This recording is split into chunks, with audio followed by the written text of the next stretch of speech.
No Man's Sky has received 2 more patches to address bugs such as disappearing water, mission blockers, generation and stability. One patch has so far only released to PC and PlayStation, while the other is releasing to all platforms.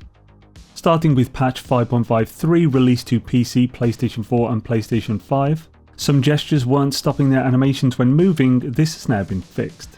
An issue that caused stellar extractors, which are the resource producing rooms on freighters, to show an invalid slot has been dealt with. Fixed a number of issues that could occur when warping on board someone else's freighter. The Nautilus had an issue where life support may drain while inside it, this has been sorted. The new mineral rig, which is a 3-slot refiner for the Colossus, can now be correctly installed as intended. S-Class procedural upgrade modules for the living ship phase beam alternative grafted eyes will now sport 3 bonuses. You'll likely need to install new ones to get those 3. There were issues with the X-Class neutron cannon procedural upgrades where the highest they could go was lower than the S-Class variants. This has now been adjusted. The hermit crab extinction has been reversed. Abandoned mode saves are now correctly labelled on the load screen, which I assume they mean the save select menu. Fixed a number of mission issues that could occur after joining another player who was already aboard the Space Anomaly. If you were having trouble with decals not colouring correctly, they should now work. The new ship and multi-tool archives were sometimes showing duplicates. This was a UI error and should now be fixed. There was a much more concerning error with ships changing colour upon retrieving them from the archive. This has also been fixed, and any ship already affected should have their original colour restored. Another bug with the multi-tool archive that caused them to display as C-Class when they weren't has been fixed. It would appear this was also just a UI error, it shouldn't have actually changed their class.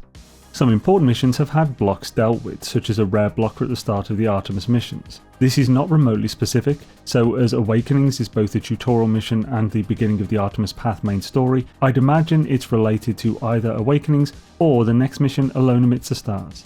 The Space Anomaly and Artemis PAth have had some rare bugs that would prevent them from starting correctly that have been dealt with, and an issue that could cause players to not receive the correct recipe to continue the new Interstellar Multitudes mission that is required to access purple systems has been fixed.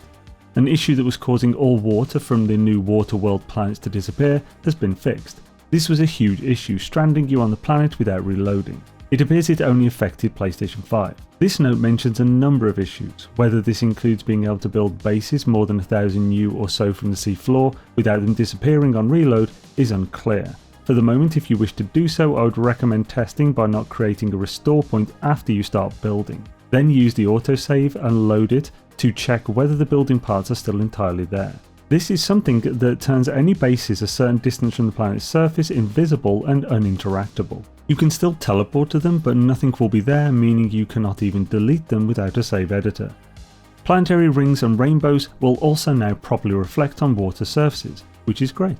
Some flickering glitches with water rendering, other visual glitches with water, and some visual issues with lighting have also been addressed.